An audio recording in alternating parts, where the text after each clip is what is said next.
Good evening, everyone, and welcome to the Ignite Racing League GT3 series here on Maconi Entertainment. Tonight we head across the pond to an increasingly popular track, the Red Bull Ring, to see who can claim the top spot in this 60-minute race of the GT3 cars. My name is Joey Atterbury, and I am joined in the booth tonight by Robert Hill. Eddie Smith working the controls is our producer, and the camera angles being provided by Dougie Beard. We are back racing the GT3 cars with the Ignite Racing League by JP Alfonso tonight after a few well-deserved weeks off for these racers during the holidays. This track is known for some good passing opportunities, but easy to overstep the limit in the braking zones. Robert, why don't you tell us a little bit more about the action that we're going to see tonight on track? Good evening, Joey. Good evening, everybody. Welcome to Spielberg, Austria. It's the Red Bull Ring tonight. 2.7-mile racetrack here. Multiple long straightaways, 3 to be exact, with some fast sweeping curves and multiple 90-degree turns. Joey, these guys are going to have to watch out for those 90-degree turns tonight because, as you said, it's very easy to overstep that limit and end up in the outside wall here. It's going to be some fast-paced action here tonight. Lots of door-to-door hard racing, but like you mentioned, these guys are going to have to watch their boundaries and know their limits. Speaking of the boundaries and those corners, it's easy to run off track here at the Red Bull Ring. There's lots of paved runoff, and if you go just simply too fast, carry too much apex speed, it's easy to run off, but those time penalties, depending on where you can go off, can really catch you out. And to catch you up, we are racing the GT3 cars 60 minutes tonight at the Red Bull Ring.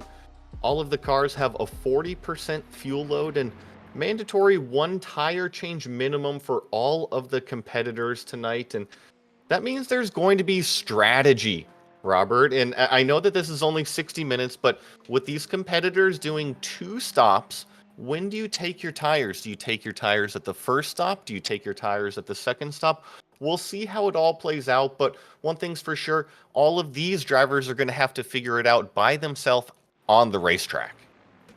Absolutely. And really, to answer your question about when to take the tires, there is no set response for that. Of course, it does depend on the driver's situation. If you're up front and you're in a close battle, you may want to just take a quick splash and have the opportunity to try to extend your lead over the second place car. But if you're a little bit further back in the field, you may want to take that early set of tires to have the opportunity to stay out a little bit longer later in that race, have a quick pit stop to end the show, and have an opportunity maybe to gain some time while other cars are on pit road.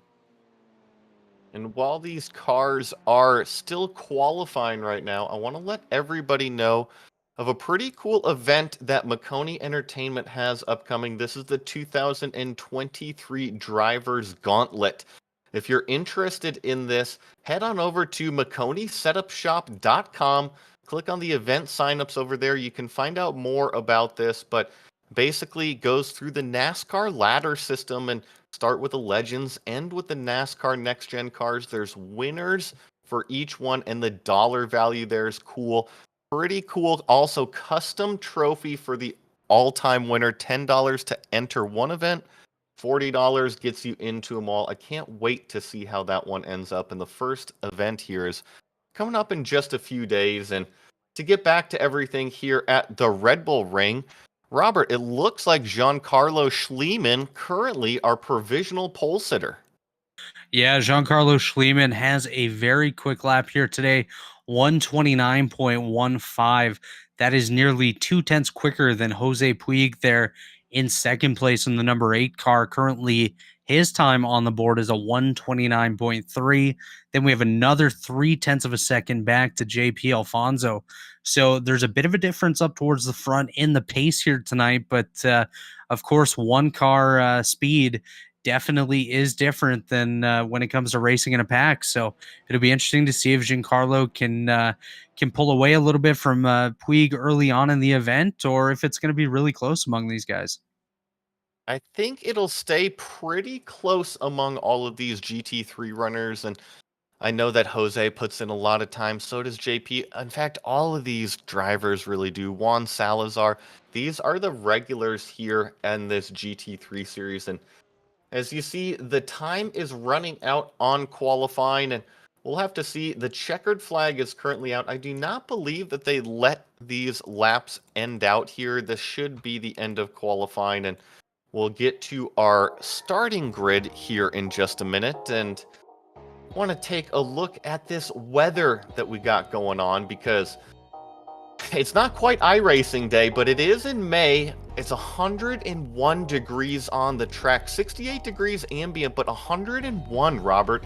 That is very hot. Yeah, definitely some hot temperatures on the track, and that's before we even get going here. So you can expect that temperature to continue to climb as these guys put the rubber down on this racetrack. So going to be very interesting to see how these cars handle the hot temperatures throughout this event, and of course as the tires wear out today. So very warm temperatures to start here today at Red Bull Ring. And what that means is that the drivers are going to be searching for grip. The tires may not like it very much with the hot temperatures of that asphalt, and that just means that you got to back it up a little bit. You can't go overcharging into some of these corners. When it's hot and slippery like that, it's easy to catch a driver out if you just overstep it that little bit. And I know that we're just running out here. I think John Barry is out there just still turning laps. And want to mention tonight's sponsors. JP Alfonso also, he is the title sponsor of the Ignite Racing League GT3 series. It's a tattoo shop in Norcross, Georgia. If you're interested at all, head on over to www.jpalfonsostudios.com. Check out all of their recent work and booking information. Also, series partners Tam Livery and Hot Rod Setups. Always nice to have all of these partners on board for this event and here at Maconi Entertainment. I know that we are one big happy family and love to bring you all of this action from basically all these different walks of life and areas. And, you know, Robert, actually, we haven't talked about it. Robert, where are you from? I am from the Great White North here in Canada. I reside in the capital city, and it is very cold here today. So I would definitely take the 68 degree ambient temperature they're currently seeing at the Red Bull Ring. Well, looking at this entry list, I see Kyle Edgar, Canada, Justin Knapp, Canada, and Don York, also the Canada division here on iRacing. So you aren't alone out there with your Tim Hortons. Absolutely not. Gotta have your Timmies here at the Red Bull Ring. It might be a little cold when you get there, but gotta have it. Well, here we have our official starting grid. That's Giancarlo Schliemann, your pole sitter in the number 10 machine. Sitting alongside him in the front row, Jose Puig. JP Alfonso in the number 996 Porsche. Juan Salazar joining him in fourth place on the second row. Kyle Edgar in the fifth spot. John Barry sixth. Justin Knapp seventh. Philip Forrester eighth. Nick Sorensen in the ninth spot. And Don York rounding out the 10-car field. And we're going to be getting going to the green here relatively quickly. This is a short pace lap at the Red Bull Ring, and it'll be interesting to see the passing opportunities that they head up the hill into turn 2 or turn 3, depending on which track map you're really looking at. But right now, Porsche pace car is down onto pit road. That means Giancarlo Schliemann has the field in his hands. He's waiting to get on the gas. Barney has the green flag in his hands. Just a moment of time now. We have a green flag on the racetrack. Schliemann gets going, but look at this. Actually, a pretty good jump from Justin Knapp up the inside. Turn 1 doesn't provide a big braking zone. See if everybody gets through here clean, which they do. 3 wide, a little bit further back with Philip Forrester, but a clean getaway for Giancarlo Schliemann. Yeah, great jump there by Schliemann, taking a bit of a lead over these guys right now, able to try to stretch this out early on and avoid a bit of the mayhem that is definitely going to come here with these tight quarters, as we just saw Phil Forrester there get a little close to the car on his outside. I do believe that was Juan Salazar. So these are tight quarters for these guys in these sharp corners. Yeah, Juan Salazar, and also it looks like Kyle Edgar maybe just getting into a little bit of contact as this is the first lap, and all of these tires are still getting up to temperature. The racers are kind of jockeying for track position as we see Ferrari. Oh no! I think that's Justin Knapp that just got turned hard into the wall. Heavy damage on this white Ferrari. Yeah, it does appear to be Justin Knapp into the outside wall with a little bit of help. Heavy damage to the front end of that thing. These cars are not too forgiving whatsoever. Now, I think this was John Barry in the blue Porsche that got into him from the left side here. We're going to see these two cars battling out side by side, and not much contact, but it was just enough to turn that Ferrari into the wall, and you see the heavy damage in result. Yeah, absolutely. You know, any little bit of contact, especially under braking, can really unsettle these cars and send them around. And really unfortunate for Justin Knapp to be the on the receiving end of that contact. And he's definitely got a lot of work cut out for him here tonight if he wants a chance at a good finish. Yeah, he's gonna dive down into pit road, take that fast repair, I would assume, hopefully just stay on the lead lap if he can at all. And this is a battle for third place on the racetrack. I'm sorry, second. This is Jose Puig going up the inside of JP Alfonso a little bit too deep. Barely keeps it out of the gravel. JP Alfonso with a fantastic over-under move to reclaim that second spot. Yeah, great awareness by JP Alfonso to get the position over Pooch there. He watched for that line and was able to pounce as soon as he saw the opportunity. And now he's up in second place and hunting down Giancarlo Schliemann here. But he has quite a gap, over 2 seconds, separating first and second now very early on in today's event. Have to watch this battle unfold here. This is Ferrari versus Porsche, and here we see all of this extra runoff around the Red Bull ring, and if we stay on board with Jose Puig, we're going to say this or see the same thing on the exit of turn 1.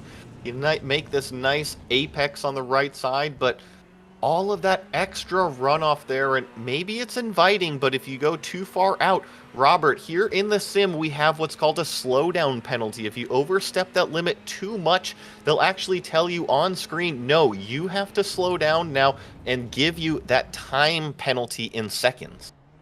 Yeah, absolutely. And the worst thing possible is to get one of those slowdown penalties because that can really set you back, especially in a race like this where you don't typically see any sort of full course yellows or anything like that. If you lose time on the track, it really does make it very hard to gain it back.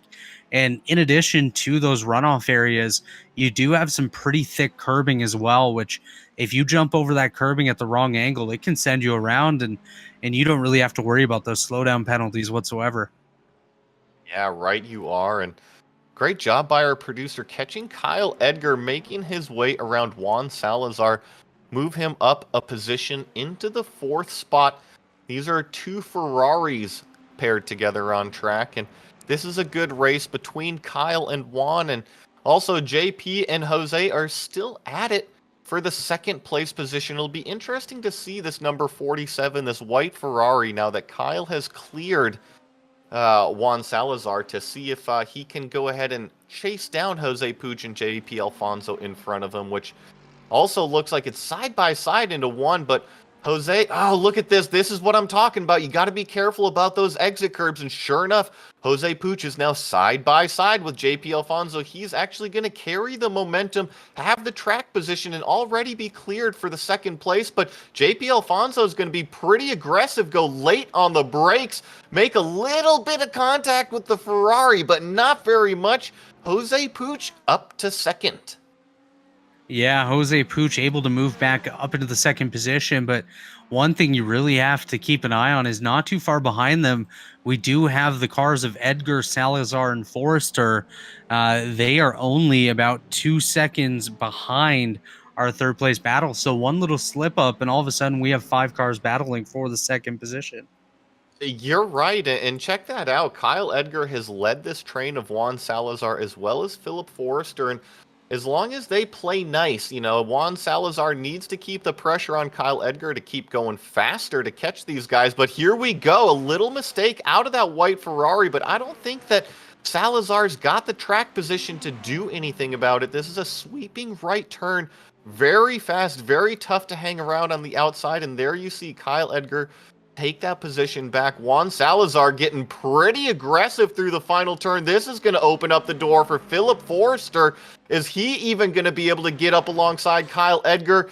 Kyle Edgar throws a big block. They're going to go 3 wide into turn 1. This is great action, just working lap 5. What a drive by Edgar there to stay out in front of these guys, but now he has 2 angry drivers behind him. He just barely pushed Salazar off the track a couple corners ago, and we saw Salazar give him a bumper. Now we see Salazar on the back of Forrester here as Forrester kind of pinches off the run that Edgar has, and he's able to take that 3rd spot from him here, or 4th spot, sorry. But what a great battle here. Keep the eye on Juan Salazar. He's got a good draft right now. We'll see if he makes a late dive, which he does. Heading downhill to there. This is a very tricky break zone. Easy to run it out very wide. They make a little bit of Ferrari door contact, but I think Salazar's got the position as long as he's brave into the brakes here. Oh boy, still too wide. Looks like Kyle Edgar is going to fight it back. Now, this is the part of the racetrack where Kyle Edgar and the white Ferrari might have a little bit of an advantage going around the left-hander, but ooh, big wiggle out of the 47 machine. Look who it's brought up. Nick Sorensen in the 20 BMW now joining the party. Yeah, the driver from Illinois, Nick Sorensen, driving the number 20 machine, now up in the battle here as those 2 battles side by side ahead of him. He was just licking his chops and counting down the milliseconds until he got to the back of them there. As we see Edgar up ahead of him, looking for the opportunity to make a move, but he's going to get back in line here as these guys continue to battle for the 4th through 7th position now. It's funny you say that. 4th through 7th, it doesn't matter where on the racetrack you are. Every position is tooth and nail and earned out here in this Ignite Racing GT3 series. And that includes JP Alfonso. He is just trying to hang on the back here, but the battle, oh no, looks like Justin Knapp with some more issues on the racetrack. It is just not going his way today. And probably not enjoying his online experience very much right now, but hopefully some of these pit stops might change a few things. And Juan Salazar actually had a little bit of a mistake there that opened the door for Kyle Edgar and the white Ferrari to make his way back on by. This battle rages on for what is the 5th place position. Yeah, like you mentioned, great battles all throughout the field here.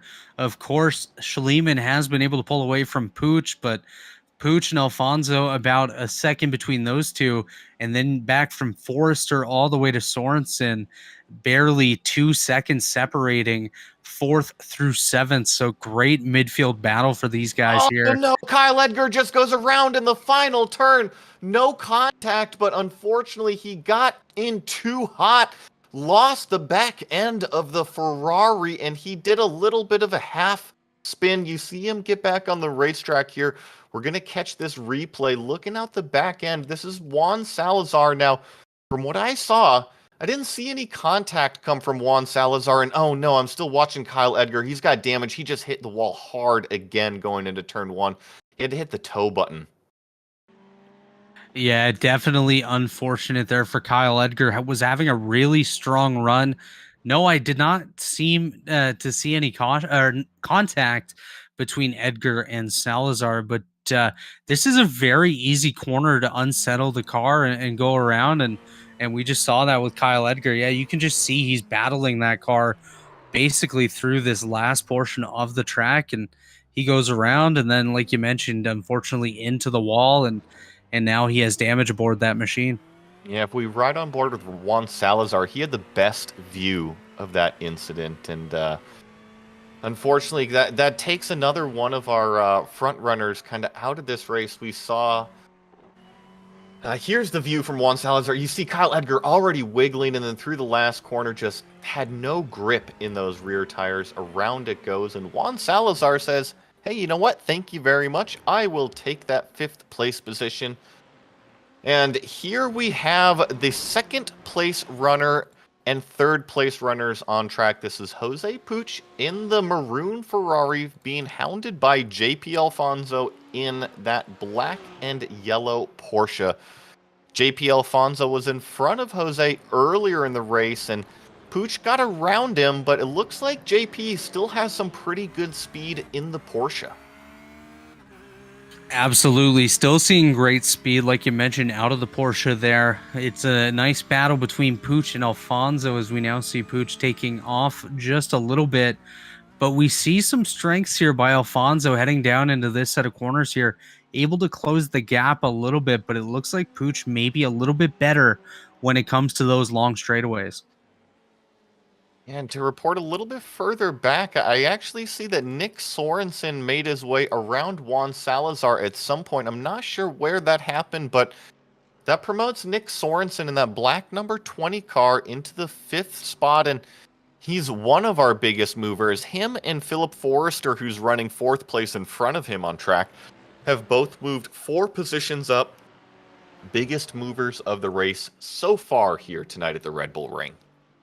Yeah, great drives by both Sorensen and Forrester, like you mentioned, moving up multiple positions here as we see Nick Forrester now just ahead of, or Nick Sorensen, sorry, ahead of Salazar.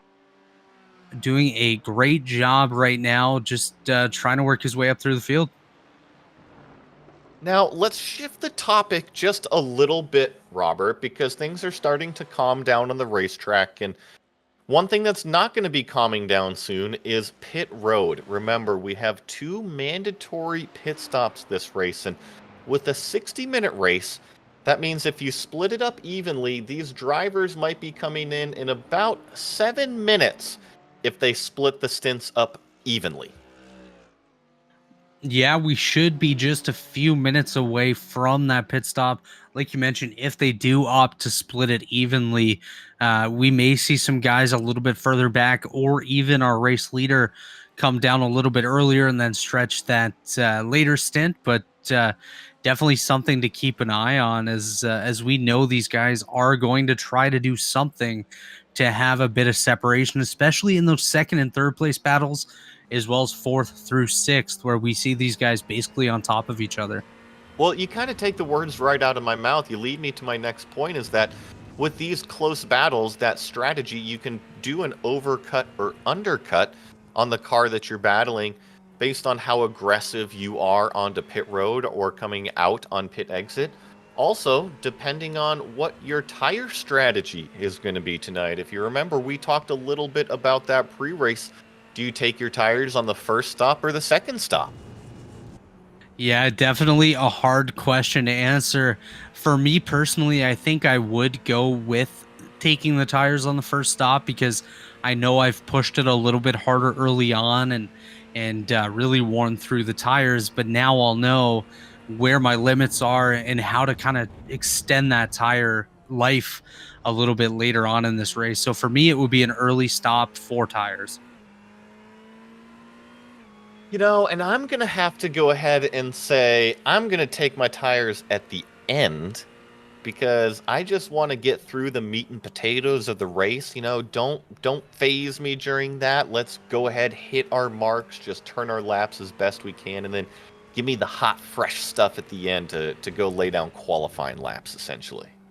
Yeah, absolutely. And it's going to be interesting to see what these guys opt to do, who opts to take those tires on the 1st stop, and who decides to keep them for the end. Because like you said, you know, it is kind of nice too to have that fresh rubber for the final stint of the race. And I'm watching timing and scoring, because most of these cars are still just starting to even themselves out in pace, but one car that is standing out above the rest is our 2nd place runner, Jose Puig. All right, so this last lap, 128.750, that is currently the fastest lap of the race. And While it doesn't look like much, he is slowly but surely reeling in Giancarlo Schliemann, our leader, a few tenths per lap, and it's exactly what he needs to do is just stay focused out there, hit every single mark, and as long as you're consistent in a 60-minute race, who knows what's going to happen with another 44 minutes left on the clock.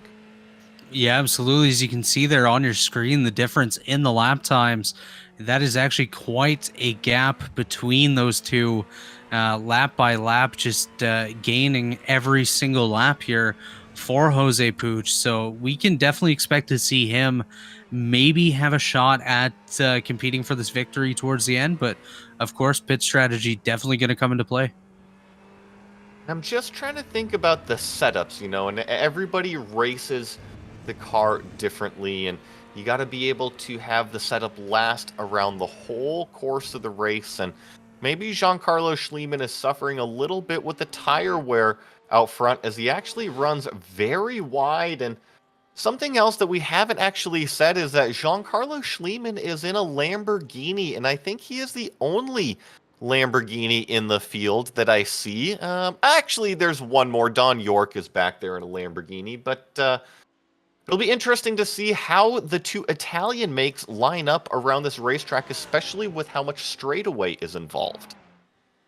Yeah, the Lamborghini is, of course, the GT3 record holder here at the Red Bull Ring with a 128.3-second lap time set back in 2017.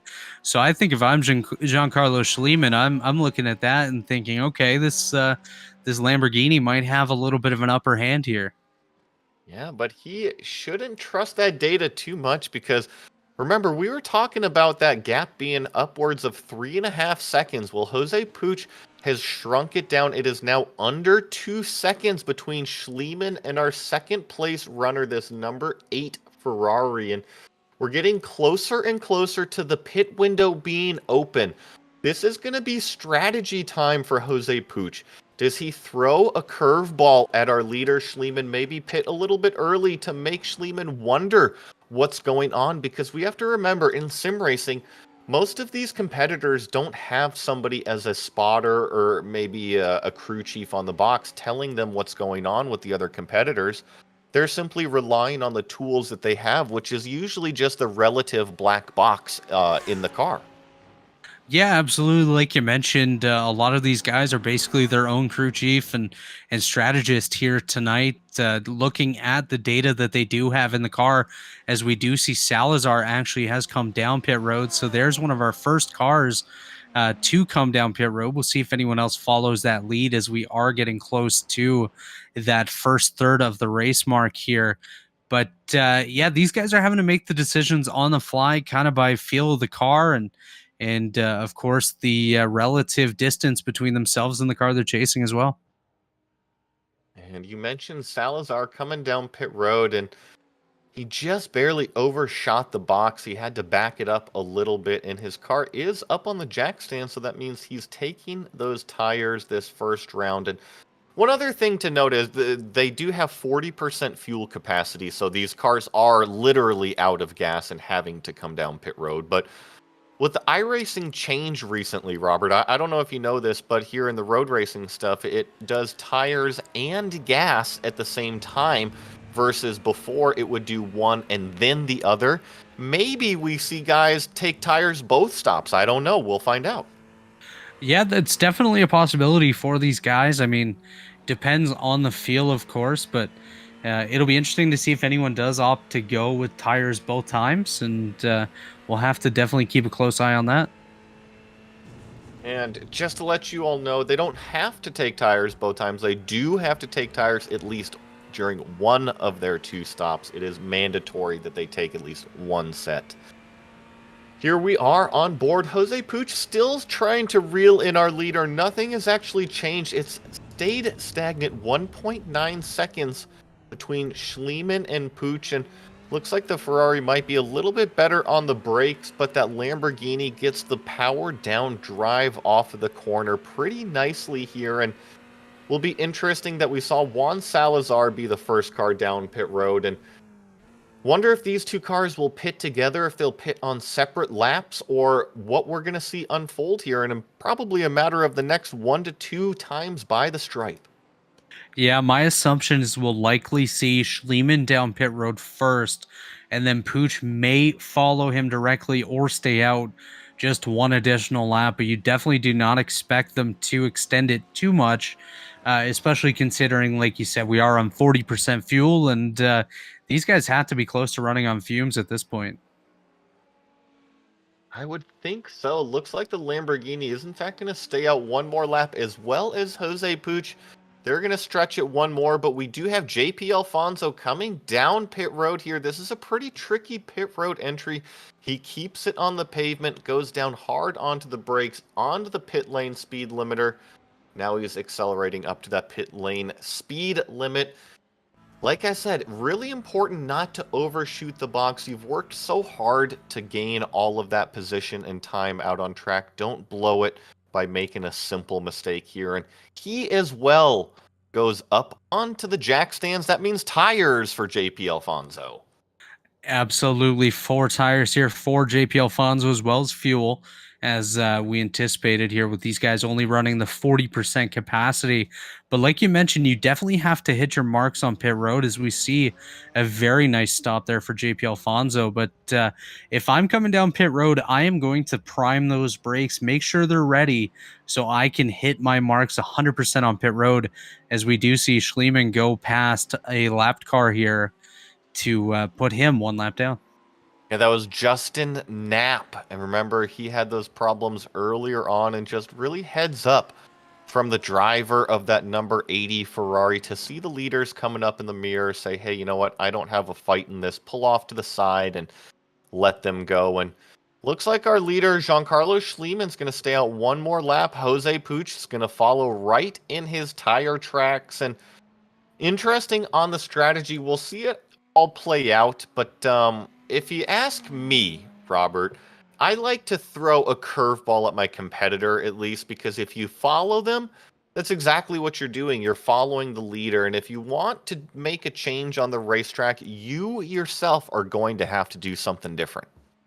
Yeah, absolutely. That's that might be the call that these guys make going down together, and then just let the cars do the talking out on track. But me personally, of course, I would do something a little bit different than the guy ahead of me.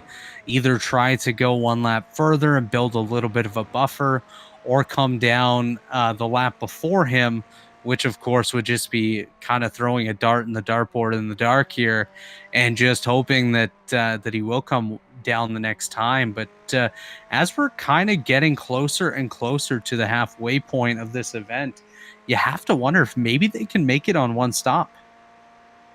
Well, they might be able to make it on one stop, but it is 2 mandatory pit stops here in this league, so they will have to come down pit road. And it's like Eddie Smith, our producer, is just on fire here. He's jumping to this battle of Nick Sorensen and Philip Forster. This is for the 3rd place on the racetrack. The BMW has caught the Mercedes, and these are 2 German makes, a little bit more familiar with this region, I would say. Yeah, absolutely not too far from home for these guys, as does appear to be that they're coming down pit road together here. Yeah, they join pit road together, and we'll see if there's any difference in the pit stop times. And if Nick Sorensen was saving fuel at all, he'll have a little bit of a shorter time than Philip Forster was. And looks like they both get stopped on their marks, both take tires, and we'll just have to wait and see if these cars drop evenly or if one will have an advantage over the other. And nothing important is happening on the racetrack right now. Schliemann's actually gapped it back out to 2.2 seconds over Jose Puig. And look at this. It's just like the Blue Angels flying in formation. They go out the same way they come in. Yeah, absolutely. Nearly synchronized for these two coming off the jacks, but a little bit of looseness there for Forster just ahead of Sorensen here. Well, you caught that, and remember, these cars are on fresh tires, so they've been on hot tires, they're familiar with that grip, and now they have to get that tire temperature back into these cars that they've been hustling for the past 25 minutes now, and it's just another variable that these drivers have to deal with out here. And looks like our leader, Giancarlo Schliemann, is finally hitting pit road, and he's dragging along the number 8 machine of Jose Puig. Once again, I sound like a broken record. Make sure to stop in your box. Don't overshoot it. There's no need to make unnecessary mistakes. And looks like the Ferrari is up on the jacks, but I do not see... I'm sorry, the Lamborghini is up on the jacks as well. Both cars taking tires. Yeah, it did look like Schliemann had a bit of a better entry into his pit box, as from my vantage point, it looked like Pooch kind of struggled getting into his box. A little bit of a gap here. I think Schliemann may be able to pull a little bit further away than the gap they had coming down pit road. Well, let's keep an eye on that gap after one full lap here, because that's really how we time it out in the real life, is basically entry lap, pit road, plus exit lap. What is all of that combined? And when I checked that gap, Schliemann was about 2.2, 2.4 seconds ahead of Jose Puig. And right now it seems to have grown just a little bit, but we'll see how it settles in once the tires come up to temperature. Absolutely, that'll be something that we will have to keep our eye on. But I just want to quickly go back to one thing you mentioned, the variables after the pit stop. Big thing there is a difference in your braking as well. You cannot necessarily hit those same braking markers that you had been earlier on, because of course you are on new tires, a little bit slicker out there, and of course the heavier fuel load that you wore off before the pit stop. Agreed, and I'm gonna take that point even further. It's not just the braking zones, but it's the amount of apex speed you can carry. It's how the front end responds and how you turn the steering wheel into these corners. And everything has changed when you put on those fresh tires. And let me tell you, it's a little tricky for a few turns, but once you get the temperature in them, they love you right back, and they provide you some of the best, happiest, grippiest laps of their life. And here we've got this battle of Philip Forrester in the 4th place and Nick Sorensen in the black BMW right underneath the back of the rear wing. Sorensen was a little bit closer this previous lap. It looked like he ran a little wide into the gravel. Didn't cost him too much time, but remember, I said these are our 2 biggest movers so far. They're still both up 4 positions, but it seems like the BMW might have a little bit more pace currently than that number 22 Mercedes. Yeah, the BMW just does seem to be a little bit quicker than the Mercedes. Mercedes may be a little bit on the heavier side from my personal driving experience, but both of these guys are looking really good right now. We're going to keep the cameras right here. This is our closest battle on the racetrack, but I wanted to get back to our reference point of the in-out lap plus pit cycle. Giancarlo Schliemann now has a 3.5-second gap over second place runner Jose Puig.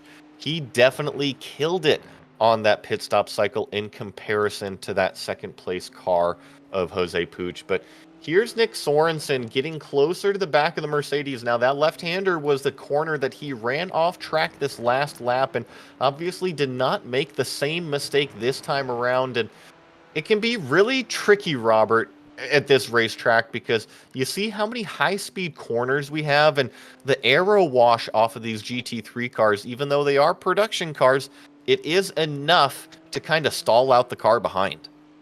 Yeah, absolutely. Of course, you do have the aero wash, and as well, one thing is, if you're Nick Sorensen chasing down Forrester ahead of you, you see these big sweeping corners, these wide corners, opportunities to carry a little bit more speed, but then you get a little too happy and over push it, as we saw when he ended up in the gravel a little bit just 2 laps ago. But it seems like he has himself settled down back into a bit of a rhythm, and he's closing up very nicely.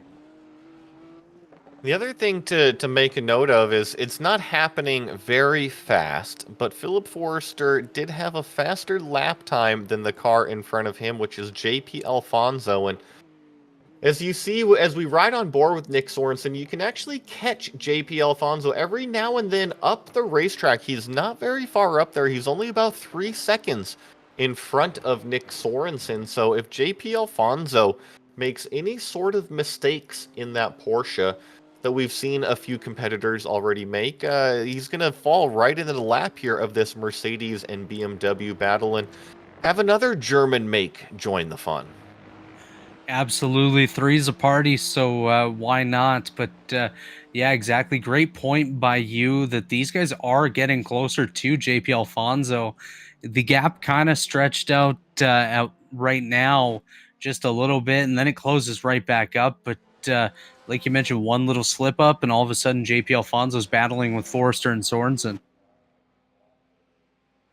And looking at those lap times, in fact, once again, Philip Forrester cut another 2/10 out of the gap between himself and JP Alfonso. And like I said, it's not happening all of a sudden, but it's exactly what you need to do in these races. Remember, we just passed the halfway point. We're 28 minutes left in this race. Just little bits can still climb you back up to those positions. And you got to think for Philip Forrester, if he gets up to JP Alfonso, that is the final podium spot. It's always nice to spray a little bit of champagne at the end of one of these. Absolutely. And if you're Forrester, you're looking at the pace of those top two, you kind of know that unless something catastrophic happens, you don't have necessarily a chance to get up there and battle for the victory. But a podium for some of these guys is just as good as a win. Now, since things are spreading out just a little bit, Robert, I want to ask you, do you have much time in these GT3 cars at all? And if so, which one do you prefer driving? Yeah, I've had the opportunity to race a few of them. I've done some races in the BMW as well as in the Ferrari, and I really do enjoy driving the Ferrari. It kind of gives an opportunity to play with a couple more settings in the car, play with the setup a little bit more. So I would definitely have to lean towards the Ferrari. And it's interesting because iRacing always comes out with these new patches and changes BOP, and they always try to make things as even as possible, which is great to see. And it is always, it doesn't matter if you pick the BMW or the Mercedes or the Porsche or the Ferrari or the Lamborghini, really, it just comes down to your personal preference, doesn't it? Yeah, absolutely. It's about how comfortable you are in certain types of cars, and although they may all be GT3s. They all have their own characteristics and feel on the track that can really make your race feel completely different. And speaking of the Ferrari that you just mentioned, the fastest car on track, Juan Salazar. Oh no, the commentator's curse. Just as I was mentioning it, Juan Salazar was the fastest car on the racetrack that last lap, but dives down into that very, very tricky right-hander and just a little bit too fast. Around came the back end. And let me explain something about that corner. It doesn't look downhill, but as you dive down, all of the weight is on the front end. Nothing is on the back end, and it's a bit like a pickup truck in the snow without any sandbags in the back. That is a great way of describing it, but you're absolutely right. There's a big weight shift down into this corner here, like you mentioned, shifting from one end of the car to the other, and it can really upset the car if you don't absolutely nail the corner, which unfortunately for Salazar, he did not. Yeah, we're just getting a few shots of this replay, and once it goes in that corner, there's really almost no saving it because it is downhill. There's gravel on the outside there, which you saw Salazar get into, and thankfully here in the sim, at least the cars don't get stuck in the gravel. In real life, we'd be having to deal with pulling that car out because it simply would have beached itself in just a little bit of gravel. And while the beach is nice, it's not necessarily the best place for a race car to be. And jumping back up front, Giancarlo Schliemann continues to click off some pretty consistent laps. He's opened the gap up to 3.7 seconds over Jose Puch. And while we've got him out front, I just want to go ahead and take a ride on board here with Giancarlo Schliemann and listen to the sounds of this Lamborghini.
right, and that was a ride on board lap with our leader in this purple Lamborghini with those purple driving gloves from Giancarlo Schliemann.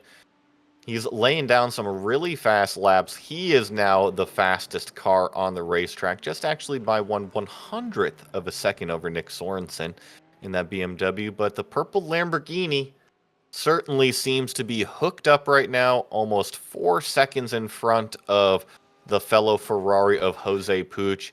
JP Alfonso hanging on to the third place position in his Porsche, but Philip Forrester slowly but surely still closing in that gap with his Mercedes, and then got Nick Sorensen in that BMW following Philip Forrester. We highlighted Juan Salazar there having a few problems just recently, but still going out on the racetrack. Justin Knapp in the 7th position, a couple laps down with those early issues, but plugging away laps. And then, of course, Don York out there taking care of the daycare center. Always happy to see Don York running race control and also doing laps. And this is the closest battle on the racetrack, Robert. This is Nick Sorensen in the black BMW following Philip Forrester in the Mercedes. Yeah, this is definitely the closest battle on track here, just over 1.2 seconds separating Forrester and Sorensen from 4th and 5th here, as Forrester continues to try to run down JP Alfonso ahead of him. One thing that we do have to keep an eye on here, we're coming down to the final third of this race here. 60 minutes in length is the race. We're coming down to the 20-minute mark. These guys do have one more pit stop to go, so we'll have to keep an eye on potential changes of strategy here to try to close the gap potentially between Forrester and Alfonso, or Sorensen and Forrester. So keep an eye on that. Keep an eye on pit road and see what happens here. That's actually a great point. And you see that timer, 21 minutes to go in today's race. Already knocked out almost 40 minutes here of this 60-minute race, and that means that pit window is officially open for these cars. And I think we're probably going to see the likes of drivers of Juan Salazar and also maybe JP Alfonso to be the first guys that come down pit road, because they were the first drivers to take their first stop in this race. And most of the drivers, actually, correct me if I'm wrong, I think all of the drivers went up on jacks and took tires their first stop, did they not? I do believe you are correct. I don't recall seeing any cars not go up on the jacks. And considering, actually, as we see JP Alfonso down pit road, great call there, Joey. Yeah, well, he was one of the first. I actually think it was Juan Salazar that was the first, but JP Alfonso just splitting this race evenly into these third sections, and that means pit this time. Probably put some fuel in it just barely to make it to the end, and I don't see this car going up on the jacks this time, so he's going to keep the same tires on the car. Away he goes, exiting pit road. And one thing to note is that when you don't put the tires on, that means you're still on this fresh, hot, sticky stuff. You're right back up to speed. Yeah, and one thing I did notice as we watched JP Alfonso on pit road there, Jose Puig was able to close the gap just a little bit as he actually continues to tick off just bit by bit on Schliemann. Now Schliemann pulling away again. So I wonder if Schliemann may be backing off a little bit. And here it comes Nick Sorensen. He has officially caught the back of Philip Forrester. Philip Forrester did not have a very good last lap. He was a full second slower than this BMW driver here. And this is a very tricky place to make a pass here at the Red Bull Ring. This is 3 sweeping corners to the right-hander. This final corner here out onto the front straightaway, and then even turn 1 is another sweeping right-hander. Nick Sorensen needs to do everything that he can to stay as close as possible out of turn 1 here to get the draft and the slipstream up into the big heavy braking zone. But looks like Philip Forrester, looks like a little bit of a wiggle up over that turn 1 exit curve, but I don't think Nick Sorensen is quite close enough. Yeah, if Nick Sorensen could close this gap just a little bit more, he could put some pressure on Forrester to potentially make an error and allow Nick Sorensen to go by for that third position. But right now, I do believe Forrester's just a little bit quicker and is able to maintain that buffer and not really have to worry too much about Nick Sorensen here.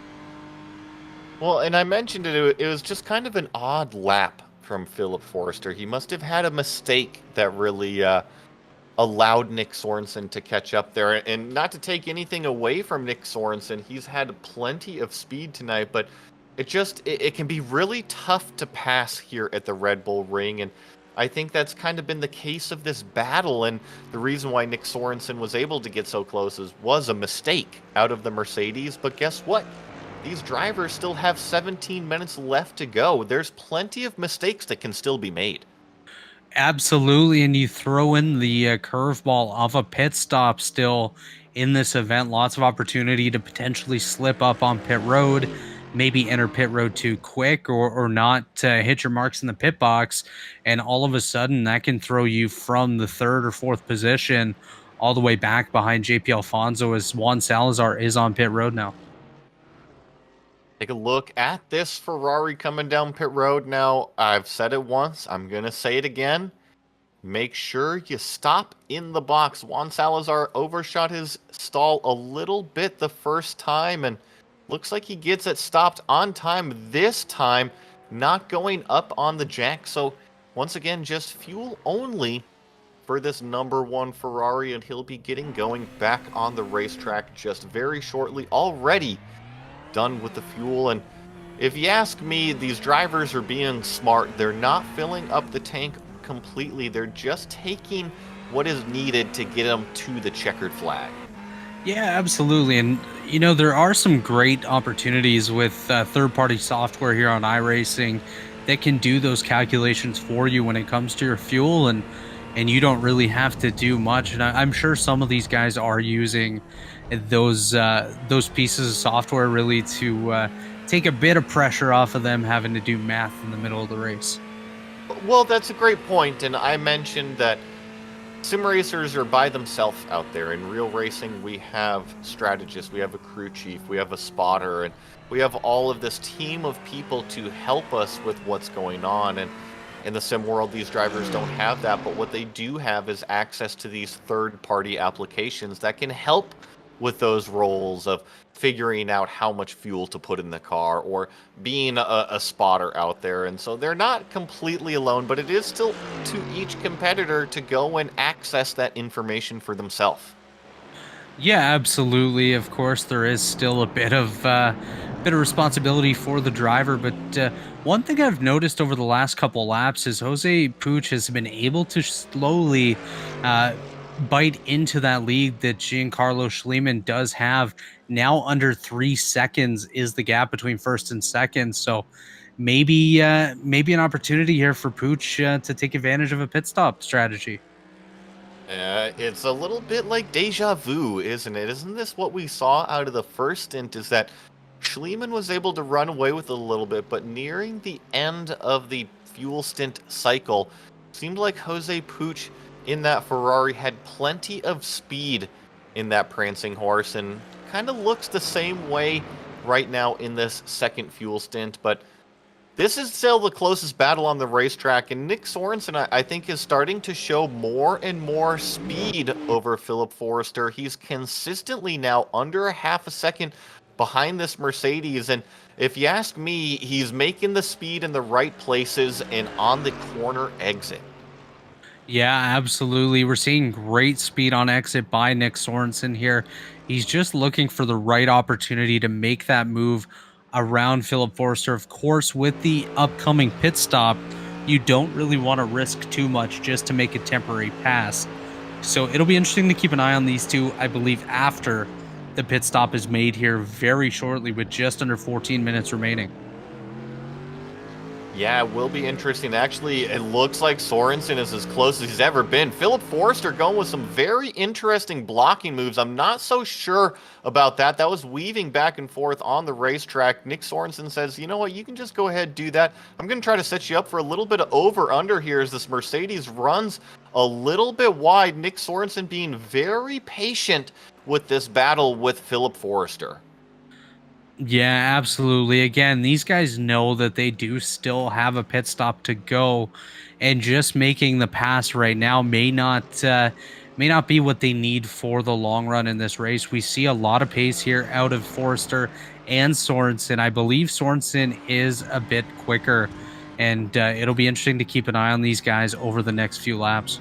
And here comes the difference in strategy. Philip Forrester coming down pit road while Nick Sorensen stays out on the racetrack. This is very important for Nick Sorensen to have the qualifying lap of his life if he wants to pass Philip Forrester. As this Mercedes trundles down pit lane, it's important for Mr. Forrester here not to overshoot the pit box, which he does not.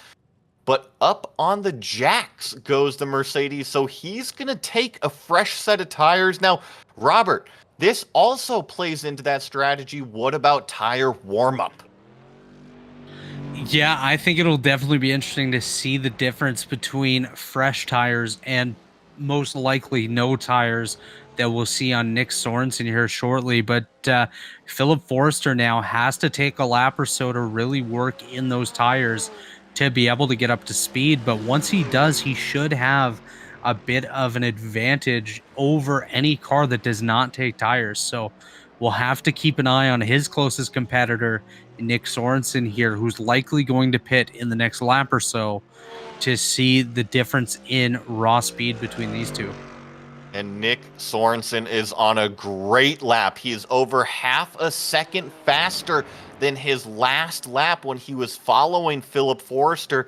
If he's going to come into pit road right now, he's going to have a great shot at this strategy difference of no, it looks like he's going to stay out on the racetrack one more time. And, you know, I don't blame him because if he's got one more lap to go, that is an empty fuel tank. That means a very fast race car for Nick Sorensen. However, he needs to hit his marks. He had a great lap that last time, 129.2. Can he repeat it one more time? And looking at the pit stop cycle, Philip Forrester continues to gain a little bit of ground on JP Alfonso, but oh no, Philip Forrester's had problems. I mean, currently spinning on the racetrack. I think this has got to be due to that cold tires and maybe a problem earlier, but this is going to be strategy over for the 22. Yeah, as we saw Philip Forster come through one of those higher speed corners, looks like he may have just had. Yeah, this is again one of those weight transfer corners here. It just goes around on him. Yeah, and he's still having problems with his Mercedes. He was weaving it down the front straightaway, just trying to get tire temperature in the thing, and once again had a huge slide coming out of the turn one exit. It just doesn't look like the tires on the last stop were the right call as Philip Forrester is just struggling with his Mercedes. Yeah, as you just saw him out of the corner there again, trying to find some sort of speed in this car, some sort of heat in those tires so they can have a bit of bite. As now Nick Sorensen does come down pit road from third here, but Philip Forrester still struggling, just sliding through these corners. And you got to tell Philip, hey, just calm down. It looks like I don't see any damage on this Mercedes at all, but maybe that's the only thing I can think of is maybe there's some damage on the car. I'm riding on board. I think that the steering wheel's acting straight. I just think this is frustration out of the 22 is that when it rains on the racetrack, it pours, and dominoes, when they fall, they continue to fall, and unfortunately is not falling the way that the 22 car needs them to fall. Absolutely. And one thing to note here, JP Alfonso did just go by Nick Sorensen here. So that will be the battle for third. Sorensen is just out of the pits now. JP Alfonso does have his car up to speed and should be able to pull away a little bit. But one thing you mentioned about Forrester, although we may not have seen physical damage, At this point, he's had multiple slides. The mental game really comes into play, and all of a sudden, you're lost out there as we see Giancarlo Schliemann come down pit road here. I couldn't agree more. And like I said, when the dominoes start falling, it just seems that they continue falling. And no matter what you do as a driver out there, it just seems like you can't get things going the way that you need them to. And like you said, Giancarlo Schliemann as well as Jose Puig both coming down pit road, both taking the adventurous route into their pit box. Neither of them goes up onto the stands for the fresh tires, but wow, look at this. A little bit of a longer stop from Jose Puig really allows this Lamborghini to scoot away, and I'm looking, the gap continues to grow. It's now it's over 6 seconds. Yeah, as you see right now, 7.1 seconds is the difference between first and second. The only thing I can really imagine here is that Pooch took a lot more fuel than he really needed to. The gap was only about 3.5 seconds when they came down pit road. That has now doubled. And I think you're right. I just think that it's took too much fuel. I mentioned that you only need to take enough fuel to get you to the end of the race, and that's always reliant on the team to put the right amount of fuel in. And when you don't run those apps, or maybe you're caught up in trying to catch the car in front of you, it's so easy to make these little itty-bitty mental mistakes. And look at what it does to the battle out on the racetrack. When you were reeling them in before the pit stop, now it's just disheartening seeing it 7 seconds down the road. Yeah, absolutely. When he was 3.5 seconds behind, one little slip up could have given him the opportunity to make the pass on Schliemann for the race lead. But now for Pooch, he is 7.5 seconds back as we see a car off track here. This is Philip Forster.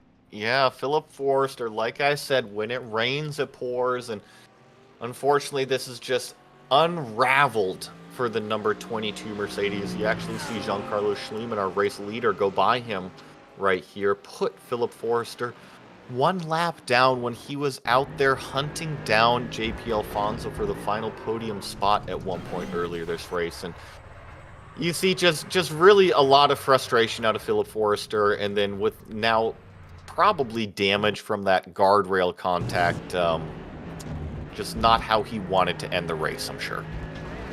Yeah, this is a very easy set of corners here to upset the car and spin out. But for Philip Forster, he's got to be beside himself right now. He was battling for podium position, like you mentioned, and now he finds himself one lap down, which is really, really upsetting for sure. And it's got to be tough for Philip Forster, and he's going to be questioning that pit decision for a while. Yeah, and unfortunately here in the sim, it just kind of, it is what it is. In real life, we all go to the same bar, Robert. You know that if you win or if you lose, most likely you're going to the same bar. You're drinking your sorrows away, or you're drinking to celebrate. Either way, you're with your buddies out there. And unfortunately, you see Philip Forster just kind of flashing the lights. He's just saying, gosh, 5 minutes left. All right, I can do 5 more minutes, then drag me out of this thing. As he goes around in the exact same corner that we just saw his previous incident here, as we now see Jose Puig come by. That gap as well, now 9.5 seconds between first and second. So big difference there. And the battle between third and fourth is not really a battle at this point. 4-second difference between JP Alfonso and Nick Sorensen.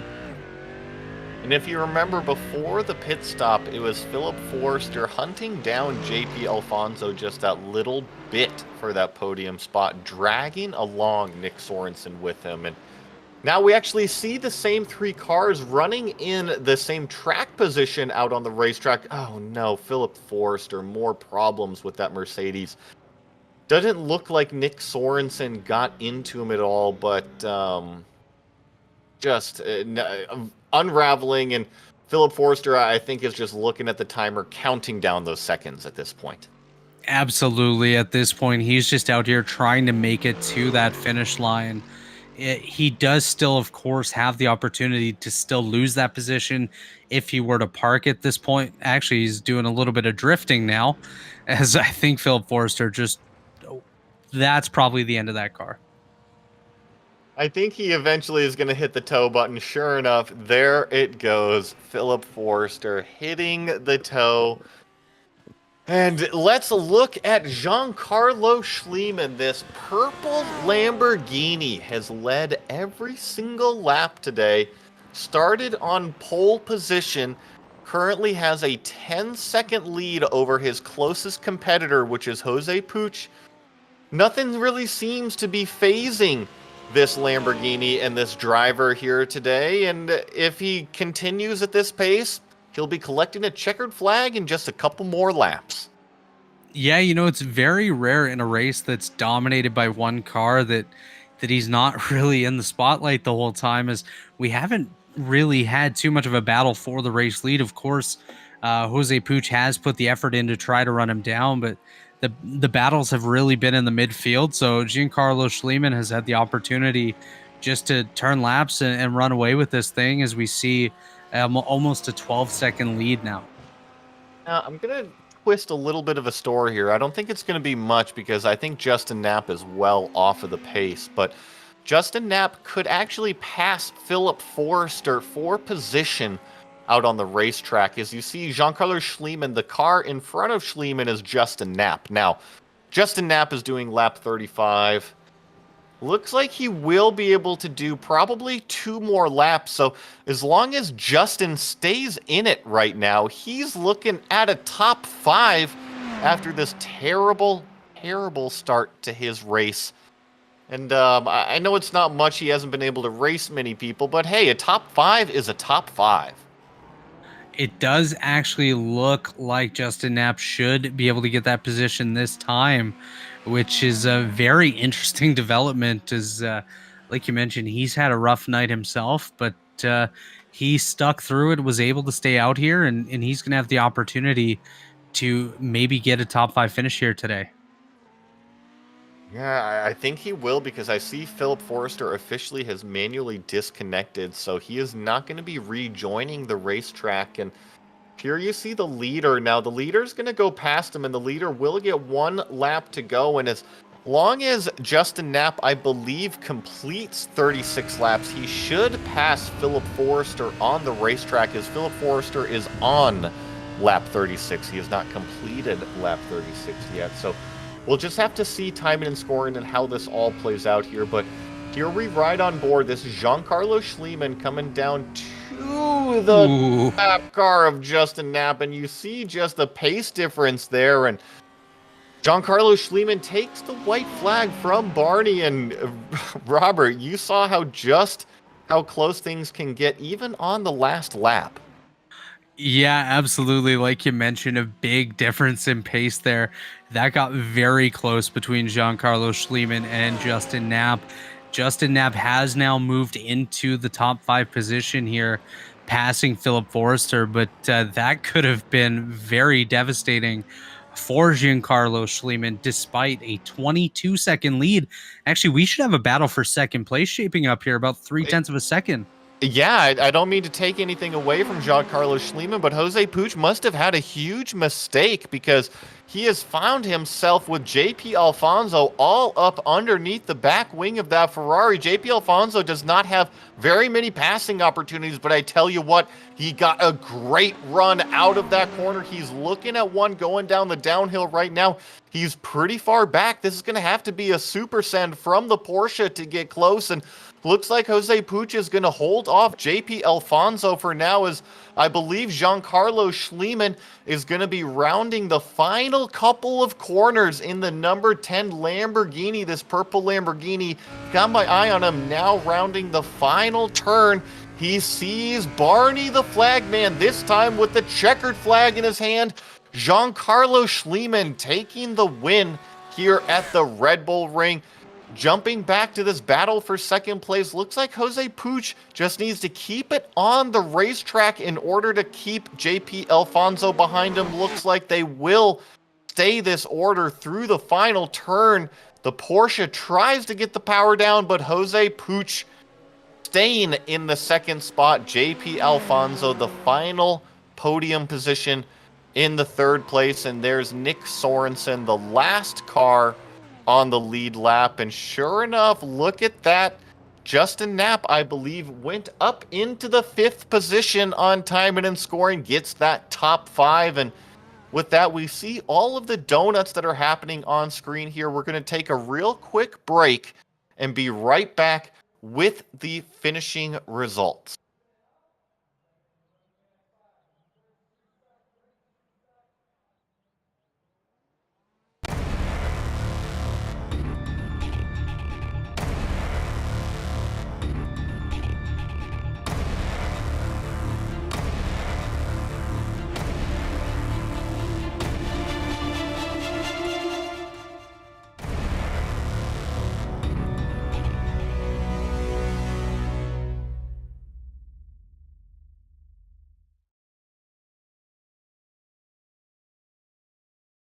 Well, an exciting finish for the Ignite Racing League GT3 series by JP Alfonso here at the Red Bull Ring. Ultimately, it was the number 10 machine, that purple Lamborghini, Giancarlo Schliemann, taking home the win. Not only the win, but what I'm seeing here, I think I see pole position as well. Most laps led, just a dominating day for Giancarlo Schliemann. Jose Puch there in the second spot. Thought we might have a battle for the win, but ultimately it was a battle for the final podium spot with JP Alfonso closing in there at the very final couple of laps. Nick Sorensen taking home fourth position and our last car on the lead lap, unfortunately. And then we also have Justin Knapp. Oh, well, I'll have to see about this timing and scoring here, folks, because it looks like Philip Forrester is now ranked fifth with Justin Knapp in the sixth position. Juan Salazar also several laps down there in the seventh spot. Don York eighth. Kyle Edgar and then John Barry were your competitors here today for this race at the Red Bull Ring. And Robert, I'm going to wait for maybe a couple of these drivers to come into the interview booth if they want to be interviewed. And with that said, what did you think about tonight's race and the GT3 cars on this track? Yeah, for a smaller field, just 10 cars here tonight, they sure put on a show. We had battles all throughout the field, battles for second and third, fourth through seventh, all battling nice and close there. And I am seeing on the official iRacing results that Philip Forster did hold on to the fifth position. Unfortunately for Justin Knapp, he will not get that spot. Well, there you have it, Justin Knapp. All that hard work staying out on the racetrack. Sixth place for you, but I'm sorry. I thought we were going to have a top five, but unfortunately got that sixth place. And it looks like we do have some drivers in the interview room. First up, we're going to be talking with Giancarlo Schliemann. He's our race winner. Congratulations, Giancarlo. Looked like a pretty simple race from your point of view. Well, I'm very glad it looked simple because it felt pretty brutal out there. There were a couple turns there where I was consistently very loose and had to be incredibly cautious, but thankfully it was all just about finding that limit between me and the car and staying there and keeping Jose behind, who was keeping me sweating for a while. Well, talk to us a little bit about that, because what we saw is that throughout the middle portion of your fuel stint, it seemed like you could grow a pretty decent gap. And by decent, I mean maybe 3 or 4 seconds. But nearing the end of the fuel stint, it seemed like Jose Puch in that Ferrari had a little bit more speed than you. Is that what you also felt? Yeah, absolutely. Every lap I was trying to understand where he was gaining time on me, and I'm not sure if he was just able to keep the car under better control on light fuel and older tires, but he definitely had my number there for a good amount of time. And then I think I'm not sure what after the pit stops, I think I was able to get a jump, maybe put a little bit less fuel in than he had, which put a bit of a gap between us. But it was a great race. I could always feel his presence every single lap. Well, and yes, you're right. It looked like Jose put a little bit more fuel in on that second pit stop, which ultimately stretched that gap. And you mentioned that he was fast out there. I said that you were on pole. You won the race. You had most laps led, but I'm looking down the list here, and I actually think Jose snuck you out for fastest lap by less than 300ths of a second, Giancarlo. Ah, of course. No, he had a great race. No, it's always really exciting to kind of trade laps and battle back and forth, and we both always have to put our best foot down every lap to to either catch or keep the person behind, and it makes for some very exciting races, even though the cars aren't nose to tail. And before I let you go, is there anybody that you want to say hi to? Uh, yeah, shout out to Jose for for the great race. Honestly, it was a lot of fun. Well, that was our winner, Giancarlo Schliemann, driver of the number 10 Lamborghini. And I believe Robert has caught up with our second place runner, Jose Pooch. Yeah, we're here with Jose Pooch, our second place finisher here tonight. Jose, did you think you had anything for our race winner, Giancarlo Schliemann, here tonight? Yes, I needed the slipstream, but I couldn't get closer. He was struggling mid race. I don't know if he told you, but he was struggling with the tires, and I was having so much fun sliding. And I said, "Okay, I'm catching him. I'm catching him."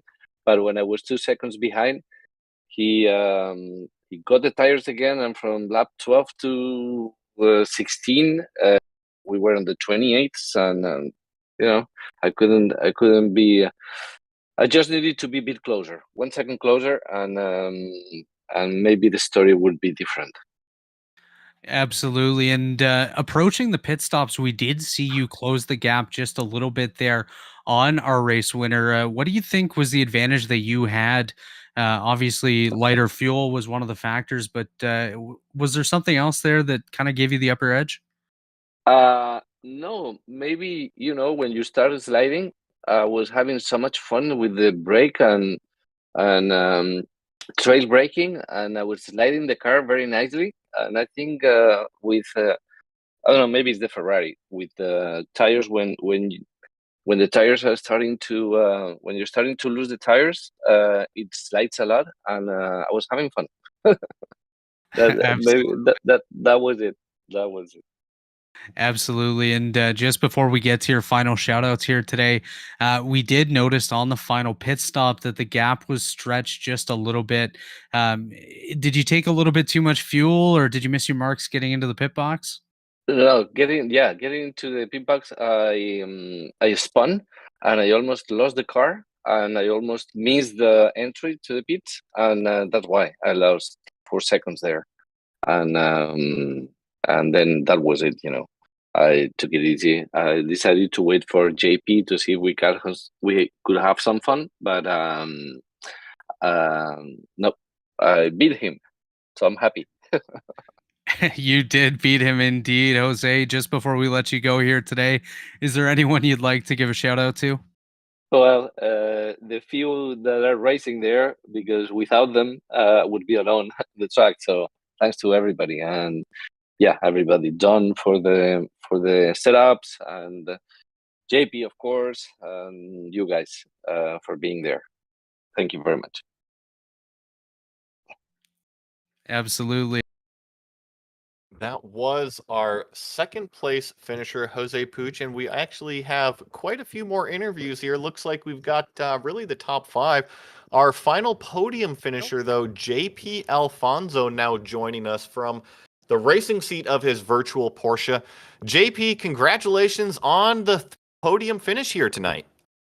Yeah, I'm actually very surprised, to be honest. Like, I wasn't expected a good result at all. Well, now, because I love to stir up controversy, and drama is the best thing to go around the paddock, JP.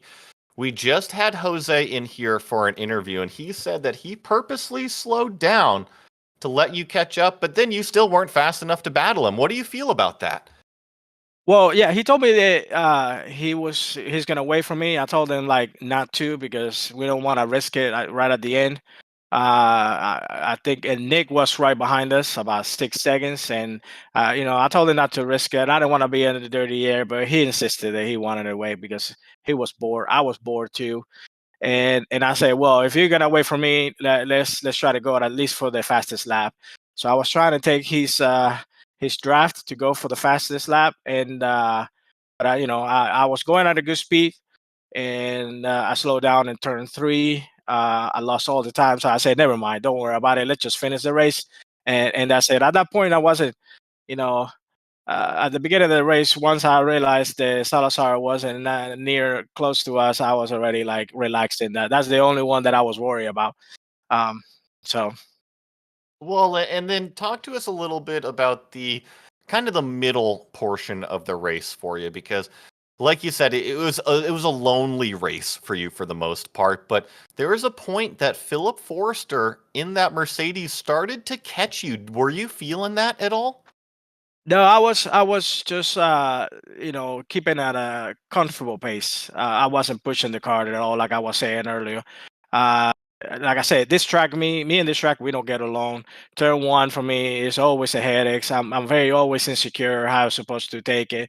So I was trying to maintain the pace where like I wasn't risking it or get it slowed down or anything like that. And the Porsche definitely has a lot of massive understeer. So I wasn't worried about him. Well, this is JP Alfonso, and before I let you go, I just want to let everybody know, JP, you do great stuff here for this series. You are the title sponsor here of the GT3 series, and you do a lot of work with everything. If anybody is curious about JP's work or you want to get some stuff done, head over to jpalfonsostudios.com. You can check out all the booking, all the work, and everything. And with that said, JP, do you have anybody that you want to say hi to? Well, I mean the usual subjects, the ones that make this league happen. Jorky, I hope he's feeling better now. You guys for taking the time away from your families and you guys uh, do the broadcast to make the race more interested, and definitely the drivers. Without the drivers, we will have nothing. So we're just looking for a little, a few more guys to make it a little more interested and challenge a little more and make the competition a little tougher. But we will get there. Awesome. Well, hey, JP, if people are interested in joining your series, how would they find out? They can search, for the link on iRacing. Definitely send a request, and we will be happy to accept the request or in the Discord. Definitely, for trying to search the Ignite Racing League on the Discord, and we'll be happy to uh, you know add them to the family. Awesome. Well, you guys heard it here on Maconi Entertainment. That's JP Alfonso, our final podium finisher here at the Red Bull Ring. And actually looks like we've got now fourth place finisher in that black BMW. That is Nick Sorensen standing by with Robert. Nick Sorensen, our fourth place finisher here tonight. Nick, we saw you start deep in the field here, back in eighth, gained 4 spots. Why don't you walk us through your race here and that mid-race battle that you had with Phil Forster? Yeah, I had to start in the back because of a penalty. So I knew I just had to, try and get some fast laps, but also be consistent. It's so easy to be up and down at Red Bull Ring, and got in a little battle with Philip for a while, but I was just too inconsistent to really make up some spots. Yeah, we saw you throw a little bit of a different pit strategy on stop number 2, trying to outlast Philip Forster by a little bit there. What went into the decision making process for when you pit here tonight? Well, my strategy is just run the fuel tank out, and then when I'm empty on the first stop, come in for tires plus the fuel on the first stop, and then run that whole tank out and pit whenever, last lap of fuel. That way I just minimize the amount of time, my slow time in the pits. That's my strategy there. Absolutely. And just before we get to your final shout outs here tonight, did you think you had anything for the podium finishers here? Did you think you had a shot at getting up there? I saw JP was ahead of me, and I was just neck and neck with him, but he was always gaining like a tenth a lap. So I just knew the only chance I had was to start to push, and then that led me to a couple mistakes. So that's what happens. Absolutely. And like you mentioned, Red Bull Ring, definitely one of the tougher courses that we do go to. Just before we let you go here, Nick, is there anyone you want to give a shout out to here tonight? Yeah, just shout out to JP and Don, Ignite Racing League. Put on a good show and a good league. Hopefully we can get some more people out next time, make for better racing. Absolutely. We'd love to see more cars out here. That is Nick Sorensen, your 4th place finisher here tonight at the Red Bull Ring. And our final interview that we're going to have tonight is Philip Forrester. Now, Philip, the night seemed to unravel for you, and then we kind of enjoyed your escapades before you hit the tow button. Take us through kind of the final few laps of your on-track experience. So the sim decided to change tires on the second pit stop for some reason. I don't know why. And so my right front and my left rear got changed, but my left front and my right rear did not get changed. So my car was out of sync, and I just gave up once I hit that spin button again, and I just turned TC off to see if I could control it, and I just lost everything. I was just like, you know what? Let's just give them a show. So what you're telling me is that Harry Hogg did not put on the special set of match tires at the end. No, we did not put on a special tires at the end. Harry did not do me any favors. I'm sorry about that, Philip. Well, hey, looking towards the next race in this GT3 series, it looks like you guys are going to Sonoma next. How do you feel in confidence headed to that racetrack? I've never raced on Sonoma. Well, you know what? It's a fantastic racetrack. I've raced there in person several times, and if you like a driver's track with lots of elevation, you're gonna love Sonoma. Like, I've been on this sim for 2 years. I've touched it with the Cup cars, but never with the GT3 cars. Well, I mean, it's gonna be just probably a slightly different layout, but you're gonna love a GT3 car in comparison to the Cup car there. They're much more nimble and much easier to drive around that road course of Sonoma. And before I let you go, Philip, is there anybody that you'd like to give a shout out to? The whole Maconi setup with the whole streaming and broadcasting, y'all do a fantastic job. Put on a good show. Do y'all's jobs to the T. JP for allowing us to be in this league and setting up the league and everything like that, and everybody that comes out and races. Well, All that was Philip Forrester, driver of the number 22 Mercedes tonight, and that's gonna do it for us. We want to thank tonight's race sponsor, JP Alfonso, as well as our broadcast partners here at Maconi Entertainment. Calling all the action tonight was myself, Joey Adbury, alongside Robert Hill in the booth and Eddie Smith producing. As always, we would like to thank all of our viewers for tuning in to tonight's action. We hope to see you on the 23rd for Ignite Racing League GT3 Series by JP Alfonso at Sonoma. Until then, stay tuned to all of our social media pages for more upcoming broadcasts. A thank you to the entire staff and their work for bringing this racing action to you. This has been a production of Maconi Entertainment, and we'll see you next time.